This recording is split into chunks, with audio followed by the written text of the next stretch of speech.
మళ్ళీ ఎందుకొచ్చావు? రాలేనని చెప్పాను కదా. అమ్మా, నువ్వు రాకపోతే పూజ ఫలితం ఇవ్వదు, కావేరి ప్రాణగండం పోదు. ప్లీజ్ అమ్మా, ఈ ఒక్కసారికి నువ్వు రా అమ్మా. లేదర్జున్, నేను రాగలిగే పొజిషన్లో లేను.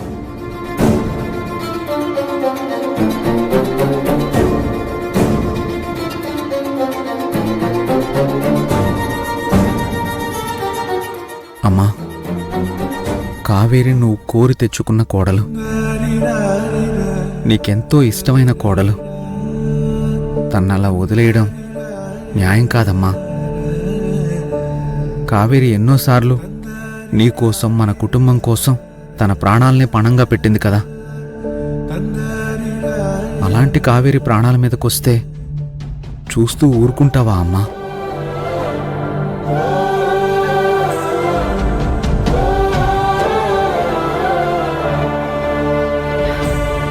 నేను రాలేనని చెప్తున్నాను కదా అర్జున్, నువ్వు వెళ్ళు. నీ భార్య భర్తలిద్దరూ కలిసి ఆ పూజను పూర్తి చేయండి. లేదమ్మా, నీతో కలిసి పూజ చేస్తే తప్ప కావేరికున్న గండం పోదు. మన కోసమే బతికే కావేరిని అలా వదిలేయడం కరెక్ట్ కాదమ్మా. ఏది కరెక్టో నాకు తెలుసు అర్జున్. నువ్వు కావేరి కలిసి చేసిన దుర్మార్గాలకి అంకిత మనసు విరిగిపోయింది. ఈ పూజే కాదు, మీతో కలిసి ఏ పని చేయకూడదని నా దగ్గర మాట తీసుకుంది. నేను మాట తప్పలేను, నన్నొదిలే. అది కాదమ్మా, మేమేం చేసినా నిన్ను అంకితని రక్షించాలని చేశాం. ఆ సరోజ రూపలు. అర్జున్, ఇప్పుడు అవన్నీ డిస్కస్ చేసే ఓపిక కానీ ఇంట్రెస్ట్ కానీ నాకు లేవు. మన మధ్య బంధం తెగిపోయింది. అసలు మీరు ఇంట్లో ఉండడమే నాకు కానీ అంకితకు కానీ ఇష్టం లేదు. మీతో కలిసి పూజ చేయడం అస్సలు ఇష్టం లేదు. వెళ్ళు.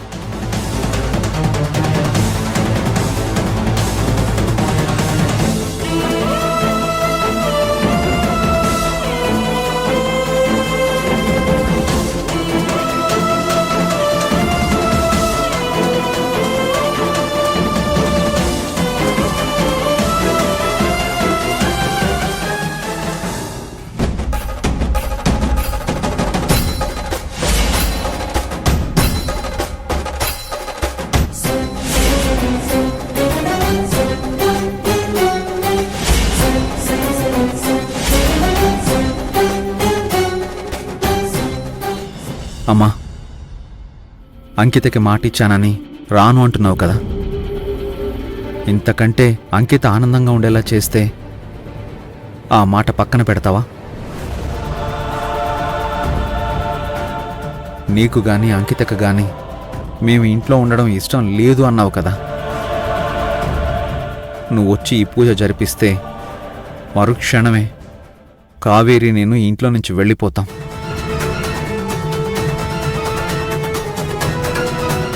యశోద గారికి కూడా మన విషయాలేవీ తెలియకుండా జాగ్రత్త పడతాను.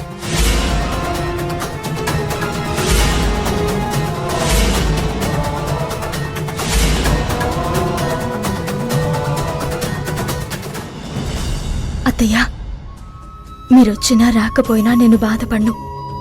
మిమ్మల్ని రక్షించుకోగలిగాను. ఆ తృప్తి చాలు నాకు.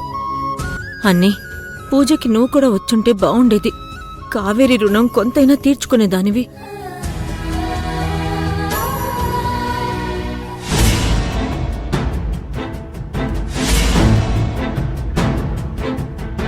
చిన్నప్పటి నుంచి నన్ను కంటికి రెప్పలా చూసుకున్నావు. నేను అడగకుండానే అన్నీ ఇచ్చావు. లైఫ్లో ఫస్ట్ టైం నోరు తెరిచి అడుగుతున్నాను, నా కావేరి నాకు దక్కేలా చెయ్యమ్మా.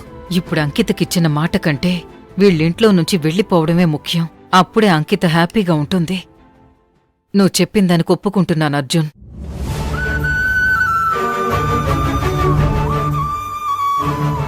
కానీ యశోద గారు వెళ్లిన మరుక్షణం మీరు కూడా ఇంట్లో నుంచి వెళ్ళిపోవాలి. ఇచ్చిన మాట తప్పడం అనే కొడుకు. నువ్వు వచ్చి ఈ పూజ పూర్తి చేస్తే చాలు మేము ఈ ఇంట్లో నుంచి వెళ్ళిపోతాం.